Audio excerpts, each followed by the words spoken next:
we have Martin here, and so therefore we can talk about an issue which has already sparked a furious reaction from a number of viewers who've got in touch with us this morning. The Chancellor is reportedly set to hit savers hard as she prepares to announce a review of the £20,000 cash ISA limit as part of her Mansion House speech next week. Now, more than 18 million people in the UK save in cash ISAs.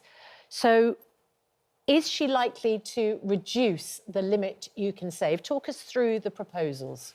So currently you can put £20,000 per tax year. So it's a lot of money, £20,000 each tax year, into an individual savings account. And that can be 20,000 in cash, which are savings, 20,000 investments, which are stocks and shares, or a combination of both.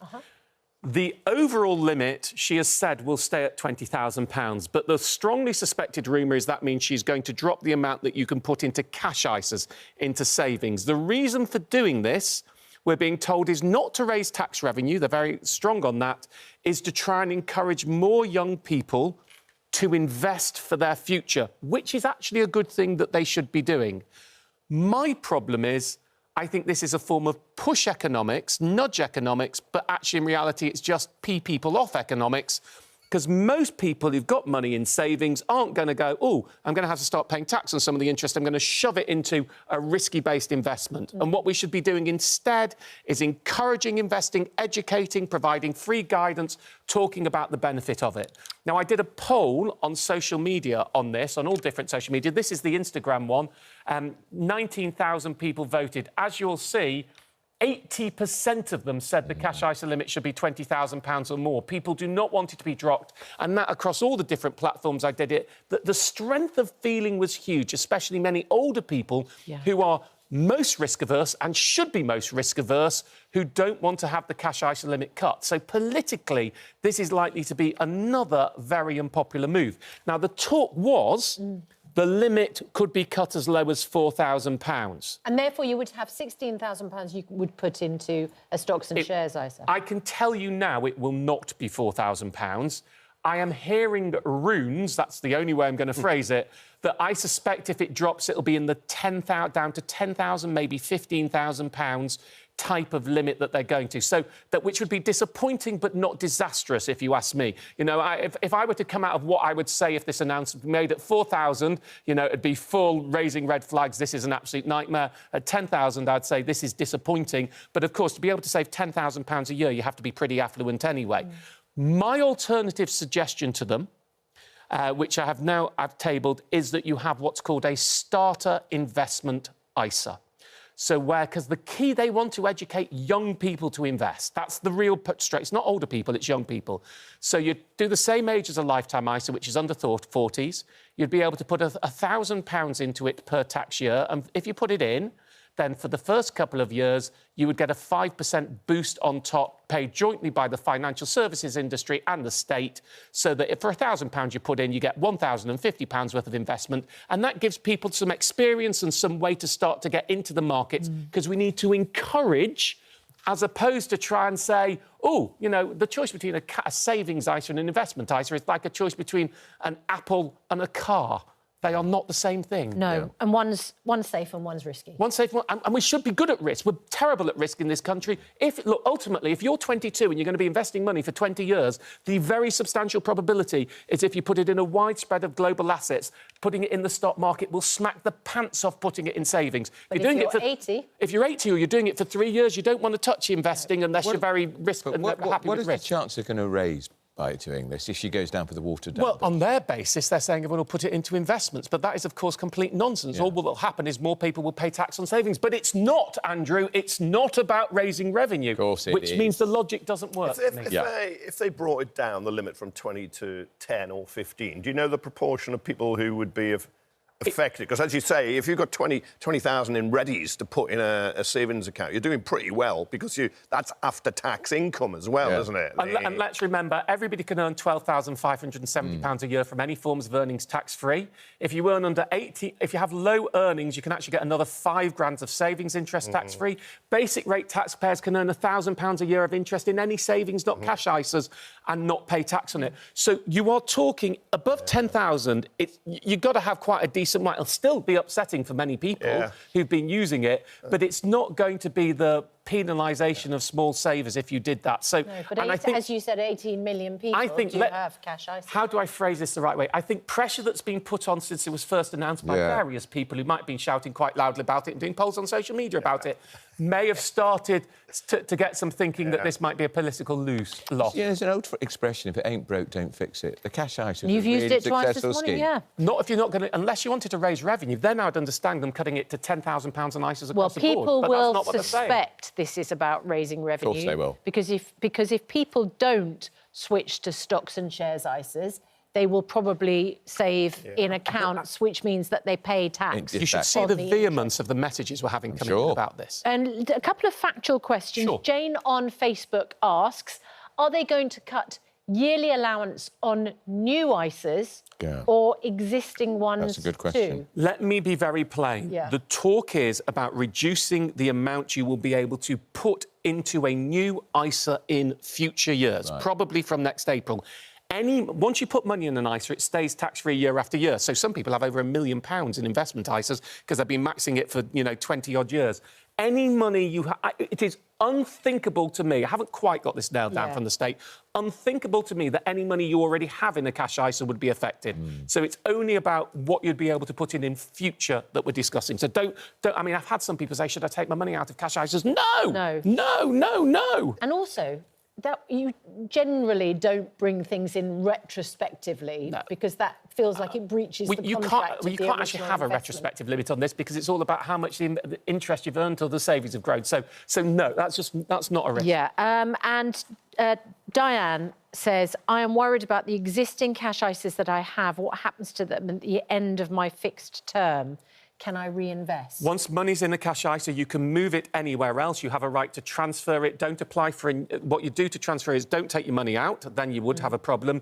You apply for a new ISA and it'll have on the form transfer existing ISAs across. That does not count as new money, so that would be unaffected by any lowering of the limit. You would still be able to move any money in existing cash ISAs to new providers because that doesn't count as new money. Because it's a transfer, not new money. I will let you go and check your savings accounts. And but those questions that it's people. She's worrying people. She is. And the budget's not till November. There's a political price you pay for worrying people. I know. Does that feel familiar? She flies these kites. But just she flies these kites. We'll see whether there is actually any announcement in the Mansion House speech. We don't yet know there will be, and I wonder if it will suddenly go softer because they're starting to be ahead of steam against this. Around 800,000 families could be missing out on up to £2,000 a year to put towards childcare costs. It's the tax-free childcare scheme, and it can be used to pay for nursery fees, childminders, and also summer holiday camps and clubs. So, Martin, why are people missing out? They're missing out because the tax-free childcare scheme isn't tax-free and isn't about tax, so it's completely misnamed and totally confusing, and that puts many people off. Right. In fact, I'm campaigning at the moment to rename it the Working Family Childcare Top-Up, because it's for working families and it tops up what you pay to childcare. Now, this isn't... Don't get this confused with funded childcare, the 30 hours that people get funded. This is about for people who are paying for childcare. Crucially, the childcare we're talking about in England must be Ofsted registered, which includes the early years register and the childcare register. In Scotland needs to be Care Inspectorate registered. In Northern Ireland needs to be registered with the local Health and Social Care Trust. But it can be after school camps, it can be just summer clubs. If you're just paying for childcare in the summer, this works. And the way the tax-free childcare scheme operates, and you need to check that the operator takes it, is you put money into a gov.uk tax-free childcare account. I know, totally confusing name, but that's what it's called at the moment. And for every 80p you put in, the state adds 20p, up to a maximum of £500 free per quarter, so £2,000 free a year. that you can then use to pay on childcare. So if you're paying for registered childcare, I mean, most nurseries and, most official childcare is registered, then for every 80p you put in, you can get a 20p top-up. Now, there are some criteria of who qualifies.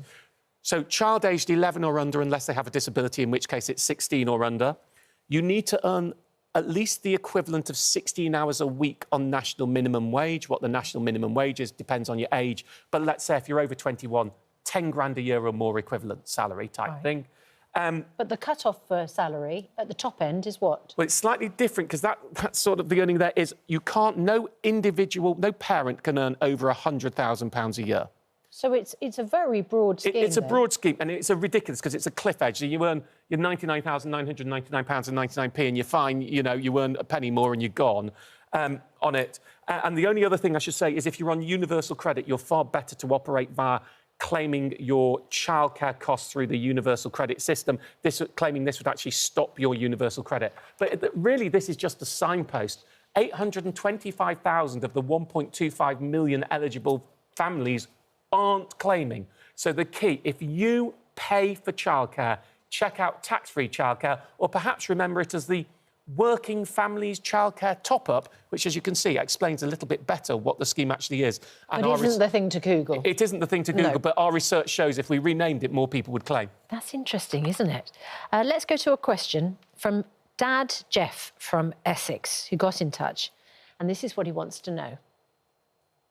Hi Martin, my name's Jeff. I'm a recently widowed dad of 2 young children. Where is best to find out what I'm entitled to in terms of childcare? I'm very sorry, Jeff. I'm so sorry to hear that, Jeff. I mean, there is some decent information on gov.uk, but you need to navigate it. So let me just talk you through the main things you should be looking for.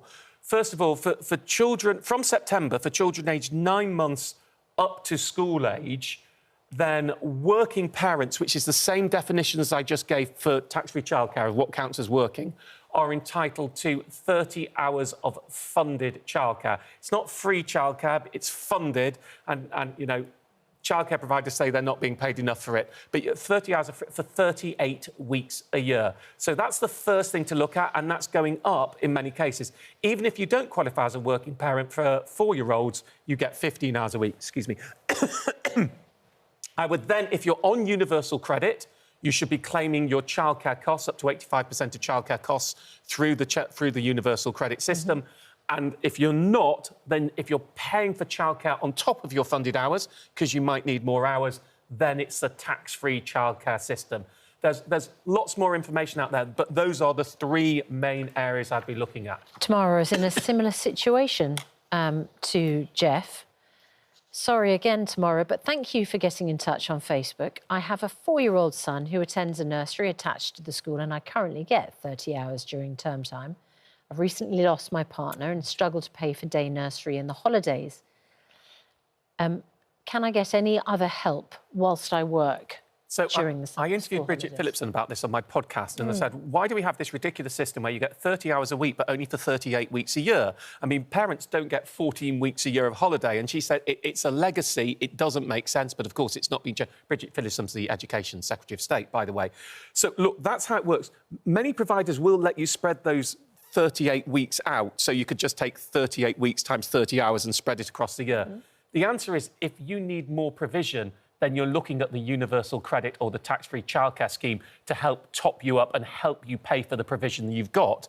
But there aren't more hours available. You're not going to get more funded hours than the 30 weeks. So this is a problem many parents face is, OK, for 38 weeks, what about the other 14 weeks? And there isn't really an answer in the system apart from those other 2 things, but you're then going to have to pay out. But look at whether the nurseries have any extra schemes going on or anything that you're going to be able to use to do that. But generally, it's a struggle, I'm afraid. It is. Terrible for productivity of the nation if we don't get parents working properly as well. Massive issue for people. School holidays almost upon us. Martin's here this morning helping with everything you need to know, including how to make the most of your money here at home and abroad. So, we have questions for you from our viewers. Sam on Facebook has asked, oh my goodness, the confusion over passports is legion. My passport, says Sam, expires on the 15th of October next year. It was issued on the 15th of December 2015. Can I go to Spain for a week if I'm back by September the 9th this year? You would assume the answer is yes. Just, I think. So let's just go through this very plainly. Everybody should be checking your passport now if you're planning to go away. The first thing you want to check for is how long will your passport still be valid for on the day that you arrive in the country, right? How long will it still be valid for? In the European Union, it needs to be 3 months or more. For other countries, it needs to be 6 months or more, maybe not, but if it's less than 6 months, then go and check the rules for the country. So that would be my rule of thumb. European Union, 3 months. But the other crucial factor is your passport must be less than 10 years old on the day of arrival. Now, this is the one that people have been sent back. People are focusing on the expiry date, but actually... You've got to do both. Right. So 3 months European Union on day of arrival, 6 months, but less than 10 years old. And the reason it can be more than 10 years old but still valid is the UK used to have a system where you could, if you were renewing your passport 9 months early, you could have that 9 months added onto your passport, so you'd get 10 years and 9 months. Yes. You can't do that anymore because it's now basically breaching the law. So I've known people who've been sent back either from the check-in desk or even people who've got to the other country and been sent back because they've breached the 10-year rule. So double-check how long's left on date of arrival and is it less than 10 years old on date of arrival? And if either of those, frankly, I don't want to scaremonger here, but I've also heard of people who've been sent back even if they are valid when they're close to the limit because worldwide migration is getting tougher and therefore they're looking at things. So if you're quite close to the limit and you've got time to renew your passport, I'd renew my passport before I went. So if Sam on Facebook... Sam should be fine in the European Union. OK, but if Sam on Facebook was going on the 16th of December this year... Even though his passport would valid for another 7 months, he would not be legally getting into the country. But the thing is... OK, can I just ask a question? Yeah, of course you can. So that means Absolutely, I think you're Sam allowed. on Facebook, as many people have, has paid for that passport, but it is not going to be useful to Sam after, and that passport is officially valid until the 15th of October this year, but it is not useful... Next year. Sorry, next year. Apologies, next year. But it is not useful after the 15th of December No, because this year. It would have been useful pre-leaving the European Union. You would have been able to do it. The rules changed because we're now an external country for the European Union, and we are where we are. They don't do that anymore, but this is a legacy of what the Passport Office did 10 years ago when we're in a different structure. So, yeah, everybody needs to check that. While you're at it, if you've got an EHIC card, 1.8 million of those, they're past their use-by date. Go check your use-by date on that. Remember, never pay to get your, it's now called a GHIC, a global health insurance card. It gives you access to EU-run hospitals and GPs at the same cost for a local, free for them, free for you. Many people's cards are out of date. Renew that before you go. Never pay. There's no such thing as fast track. Anyone charging you to pay is a shyster who's actually just trying to con you to give you some money when they don't need to. Just go to the NHS website or anywhere else on that one too. It's worth checking. Right. Here is another question that people ask, and every time I come to pay abroad, I think to myself, what would Martin Lewis say at this point?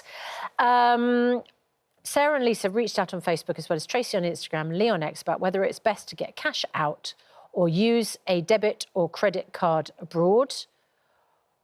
What do you think? And when you use your debit card abroad, do you pay in local currency or in Always pounds? In the local currency. So if you're in Europe, pay in euros, because then your card is doing the conversion. Now, look, my answer is plastic wins. When you spend abroad, your plastic, whether it's Visa, MasterCard or Amex, gets the same, a near-perfect exchange rate on the day. Near-perfect. I mean, but we wouldn't notice the difference between it and what's called the spot rate on the FX market. Most cards at a non-sterling exchange rate fee of around 2.75%. In other words, you buy something that costs £100 worth of euros and it'll cost you £102.75. But there's now a whole range of specialist cards that don't add that, and therefore you get near-perfect exchange rates.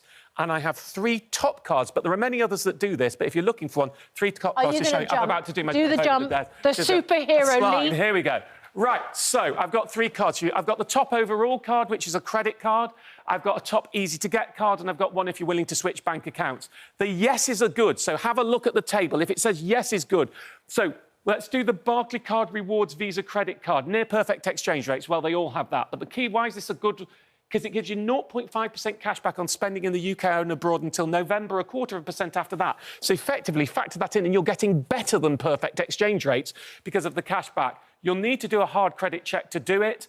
There's no interest on this and no ATM charges for withdrawing money as long as you pay the card off in full. Thanks, Steve. Cheers. There's fee-free ATM transfers up to £500 a day, and because it's a credit card, you get that extra protection, Section 75 protection. That means buy something that costs over £100 in the UK and abroad, and the credit card company is jointly liable with the retailer. So that's my basic top pick. If you're worried about getting one or failing the credit score, easy to get is the Chase Debit MasterCard. It's an app-based bank account that you don't have to switch to and only does a soft credit check. There's no cash back, but it gives you near-perfect exchange rates and you don't have to switch banks, so it's quite easy to get. And so you could spend that abroad and there's no ATM charges, you don't get the same protection. Final option, while I'm looking at it, if you're willing to switch bank at the moment, First Direct is giving people who switch bank to it at least £175 free. Wow. You can get more via certain other routes. Same near perfect exchange rates. You will have to do a credit check on that because it's got an overdraft. It's interest-free, of course, unless you go in your overdraft because it's a bank account. You can take money out on the cash machine, and it doesn't have Section 75 because it's a debit card. But you could therefore get 175 quid to go towards your holiday and near perfect exchange rates. So overall, Barclaycard wins because of the cashback. Easy to get. I'd go for Chase. Switching back, First Direct. There is a look. Some might say Virgin has 1% cash back, but then it's got more expensive withdrawal fees, the Virgin credit card. But I'd probably stick with Barclaycard as my top three picks. And back again. Wendy's been in... Ouch. Wendy's been in touch via Facebook and says, and Barb has also got in touch via email to ask, can they get travel insurance if a holiday booking is more than a year in advance? Yes, but only with certain companies. And I have a way of remembering it, which I say to myself, AAA-CSL, which means Aviva Avanti Admiral. That's your AAA. C is CoverWise, S is Stay Sure, and L is LV. So those are the 6 companies that I know of that will give you travel insurance more than a year in advance. And then the big question this morning, what do you think about Martin not wearing a shirt? Is it okay? I am wearing a shirt. It's just not a formal shirt. Is it OK for Martin to wear a T-shirt on Good Morning Britain?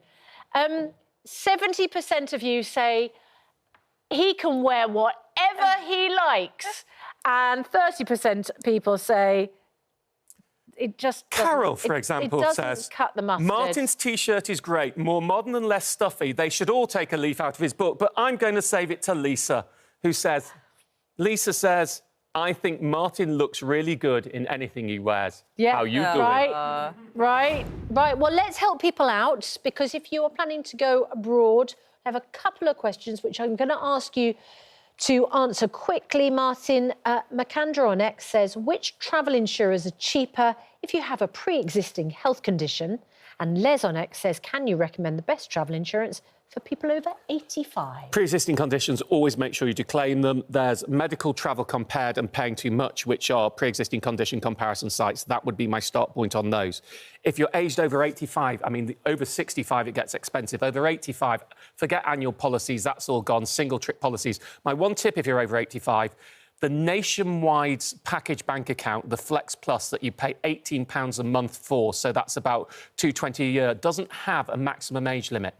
So you could go to the Nationwide... You've got that, yeah. And you're in your 90s. I know, I'm late 90s. Looking so good on it. You get annual worldwide family travel insurance, you get breakdown cover, you get mobile phone cover, but frankly, you'd probably be paying more than £18 a month for your travel insurance alone as somebody aged 85, and the fact it has no maximum cover. That may be a workaround as long as you don't have pre-existing conditions. There's a lot more answers. I'm sure you'll find good places online to look it up in more detail. Do you have to have a Nationwide account to get that? You have to get it. It is a bank account. It's the Flex Plus bank account, costs £18 a month. And the insurance is included within. Brilliant. Thank you all very much indeed. Thank you, Martin. Looking Thank you for having fabulous.